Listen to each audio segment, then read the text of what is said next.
we are going to talk about a subject that I think is very dear to so many of us, because it's the subject of who are we? What is our identity? I'd like to begin by telling you guys a little story from my life. In my senior year of college, I was playing water polo. I'd played water polo all through high school and college and a little bit before that. And in my senior year, I was contemplating whether or not I wanted to continue playing. A longer story that's not built for today. My coach and I, we'd never really grounded our relationship in mutual respect and trust. And so over the course of the 4 years playing together, it wasn't feeling right by the time I was in my senior year. There was, like I said, a lack of trust, and just the way that we entered into that team mentality and entered into the competitions, we weren't resonating or vibrating in the same energy. And it's hard to play when there's a lack of trust. It's hard to play for someone that you don't trust necessarily. So after the fall season, the preseason of practices, we had our winter break, and I was deciding at that point if I wanted to come back in the spring and actually compete and be a part of the team. And I organized my lists of pros and cons and really sat with the decision, contemplated it, looked at what my life would be like on both sides of this decision, and tried to really wrap my mind around my truth and what was important to me and what I needed and what I really felt in that decision. I didn't want to be impulsive in it, but I wanted to come from a place of what at that time was my true wisdom. And where I ultimately got with it was that my identity was completely wrapped up in being a water polo player. My tribe, my clique, my teammates were the very foundation of my social life, and it's not that if I had left the team, it's not that those friendships would have been dissolved. They were there and they were built upon something greater than water polo. But the camaraderie, that spirit of being in something together, just that intimacy of what it meant to be a part of a team, I realized automatically that would be lost if I stepped out of the team. And then I expanded that out, and I thought about my community at large at the university that I was attending. And in that community, I identified as an athlete, and there was a whole tribe of people, students, fellow peers who identified as athletes, and we had an unspoken community. We vibrated in the same, we vibrated on the same level. We had the same priorities and the same value systems. And even if you didn't know one another personally, it was, there are your fellow athletes. It was a community that was built, and I identified with that. I needed to be a part of that community at the time. And then I expanded it out even further, which actually I'm saying further at the time, but really what I was doing was getting inside more and more. And I realized that I identified with myself. My self-definition was completely wrapped up in being a water polo player, to the point that it impacted the way I related to everyone in my world. All of my professors knew that I was a water polo player. They knew that was a huge part of my life. My family, my friends, everyone in my world knew that that's who I was. And it wasn't that dropping the label meant they would look at me differently, but it's that all of those values that I held dear, discipline, self-respect, integrity, hard work, all of these elements that I valued as character traits, I thought they were wrapped up in that identity.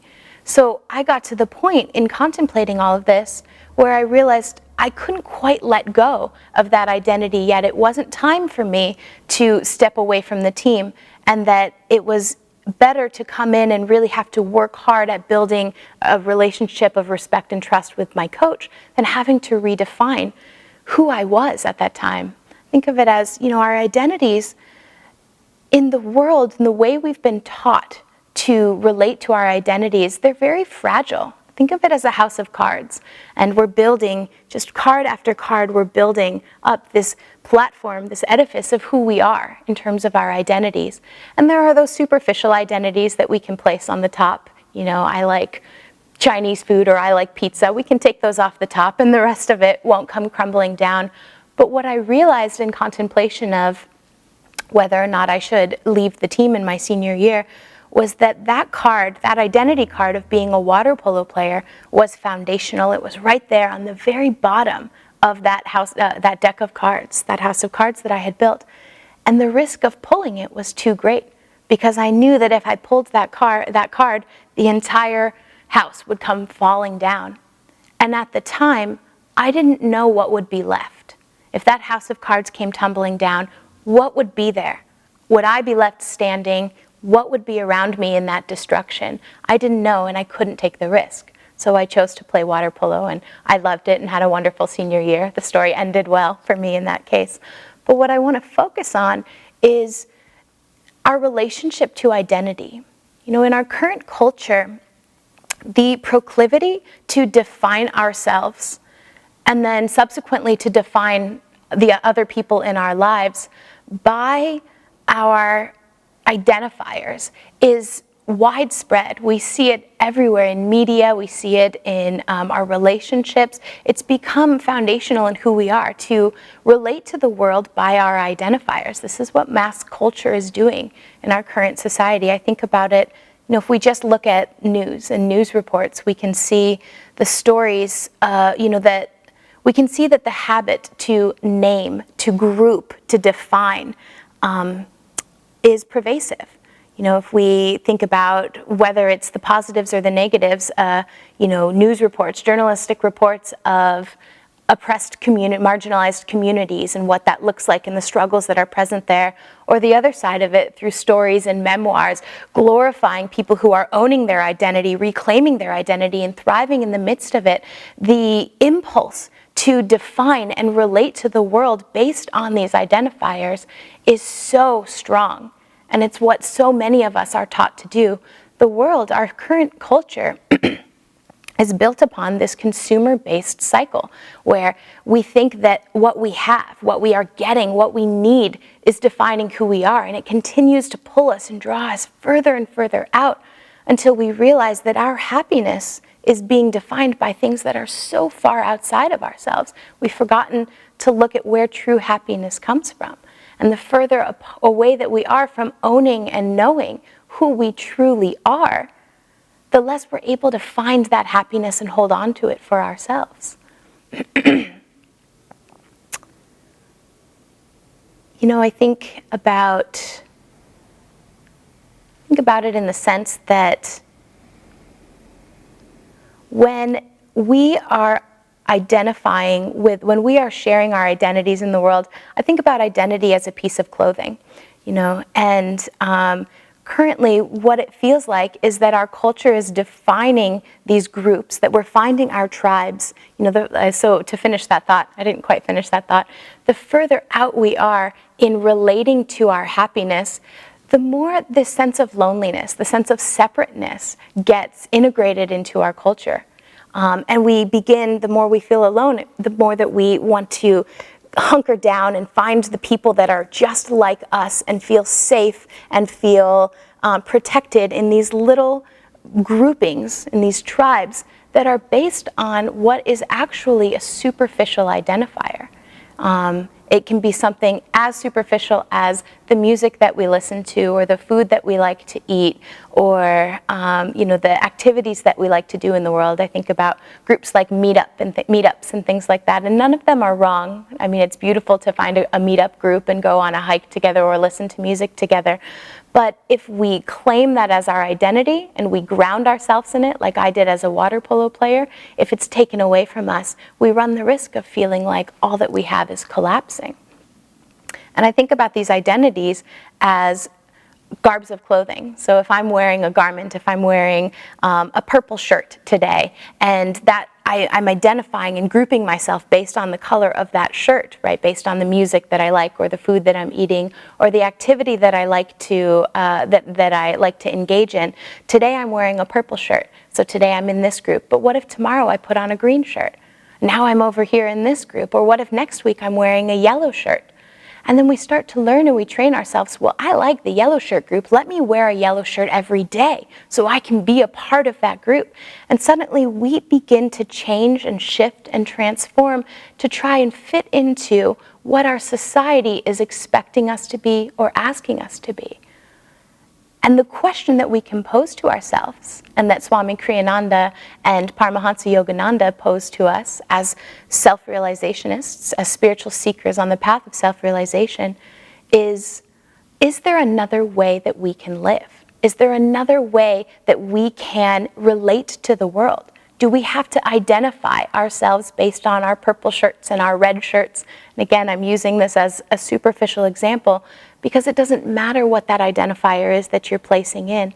The truth is that it is simply a garment of clothing that you're wearing temporarily. Everything that we are, everything that we hold on to as our definitions of self, they're just temporary. When we leave this body, just like we shed the body, move on to the next stage of our lives, move on to the next stage after life, into the astral world, we just drop these personalities. They're a recipe, a karmic recipe that's been built to help us learn what we need to learn in this lifetime.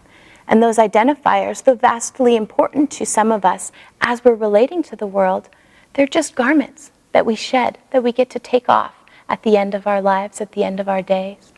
And so as we are exploring what it means to identify in these groups, to identify by these superficial things, what does it look like to live in a different life? What does it look like to find a tribe that doesn't care that my shirt is purple or blue or red, where the color of the shirt doesn't matter at all, but rather what matters is the soul that's beaming through the shirt, the soul that's beneath the garment of clothing?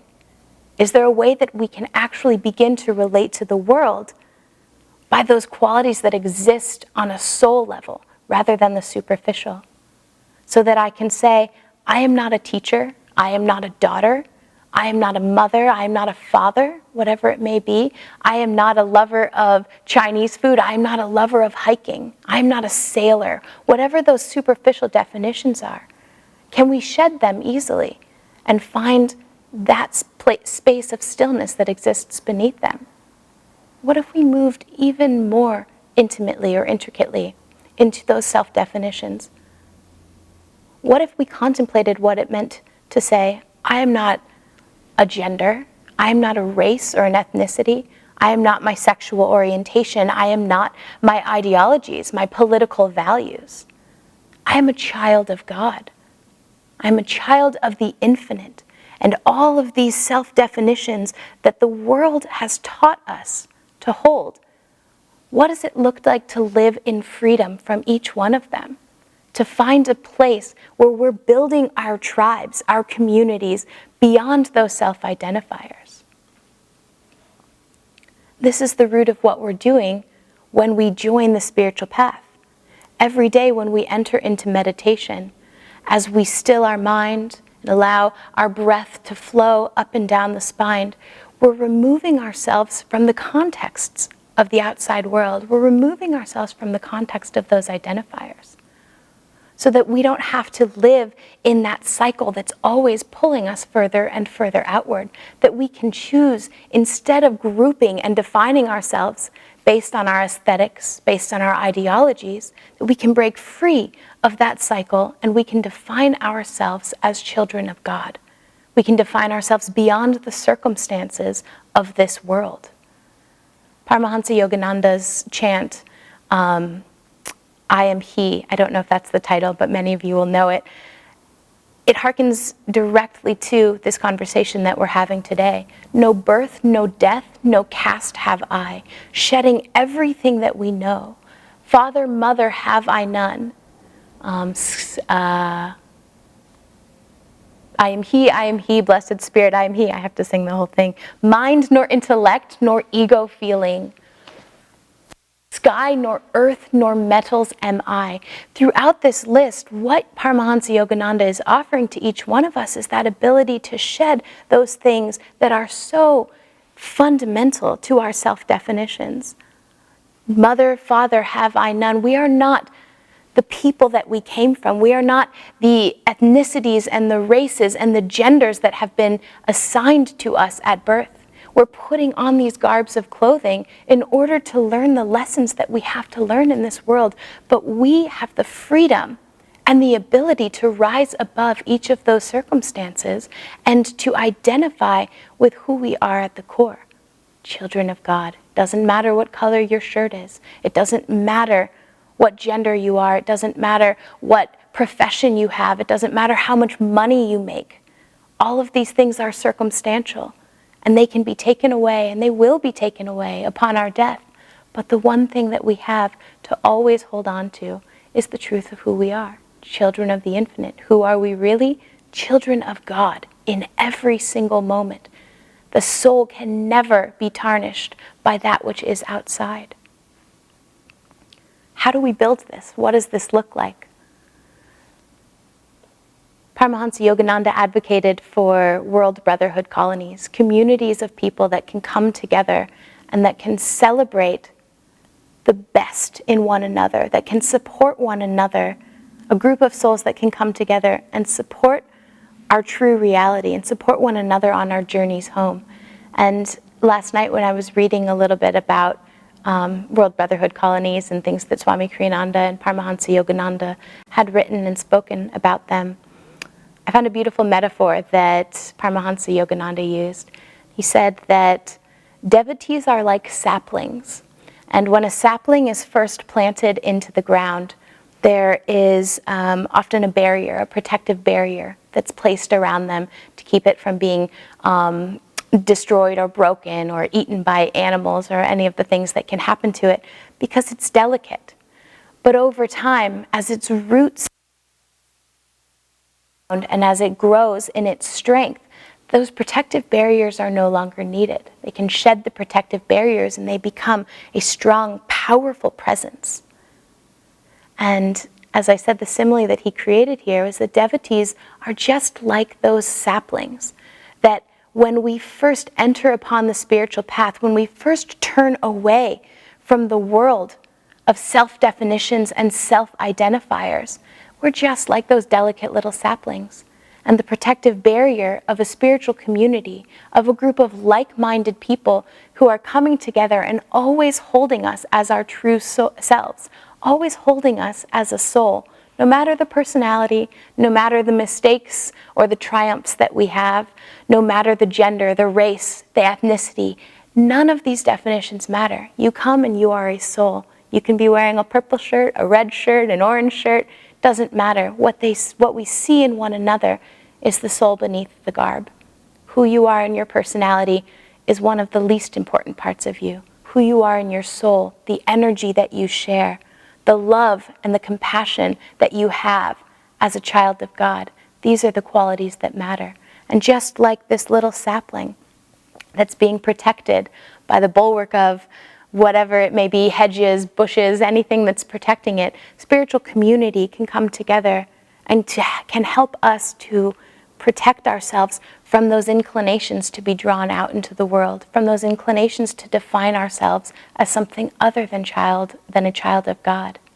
No birth, no death, no caste have I. Sky nor earth nor metals am I. We are not this material world. We are not the collection of ideologies that we hold. We are not even the values that the world has taught us are important. All of it can get shed. I am He, I am He. We can burst through it and feel the vibration of God's presence underneath everything that we do by simply turning away. By simply turning away from those identities, drawing ourselves in through meditation, holding that stillness, holding that place of truth. And as we continue to grow and to move out in the world in this way, holding ourselves as children of God, knowing that our personalities and our identities, however the world defines them, that they do not define us, that we can rise above each of these temporary, superficial definitions, and that we can exist with all of the power, all of the wisdom, all of the strength that is ours by birth. It is our birthright. When we can move through the world in that way, we automatically begin to transform the people that are around us. That energy is a magnetism that we get to share with everyone in the world so that we can be part of a change. We can be part of the shift away from a culture that is so habituated in compartmentalizing and grouping and naming. Simply that statement, I am not this gender, I am not this body, I am not a teacher, I am not a daughter. Those are the things that I do, but they do not define who I am. How much power is in that statement? Automatically, the grouping, the naming, the othering that our society is so inclined towards, it's cut with the sword of discernment, with the sword of the power of God. I am not these self-definitions. And that's a contagious mentality. It will spread like wildfire throughout all of our society. It can help to transform everyone that we know, everyone that we encounter, because it is our truth. And truth cannot be denied. To whatever level it can be accepted, then it's shared and it's magnified and it's glorified within each one of us. Whether you feel like a sapling or you feel like the deeply rooted tree of discernment and power and strength, you are a part of this change that we can begin to transform from one person to another, to share that truth of who we are. As I said, as we walk through the world knowing that we are children of God, we light the fire of divine grace, divine love, of divine connection in everyone that we meet. What could be more beautiful than that? Yogananda used to say, I prefer a soul to a crowd, but I prefer a crowd of souls. By moving through the world beyond our self-identities, beyond our definitions, by moving through the world and celebrating and seeing the good, seeing the God in every single person that we encounter, we get to be part of that creation of a crowd of souls. We get to share that light, share that joy, spread Master's teachings, spread the teachings of Yogananda, spread the teachings of self-realization to everyone that we meet.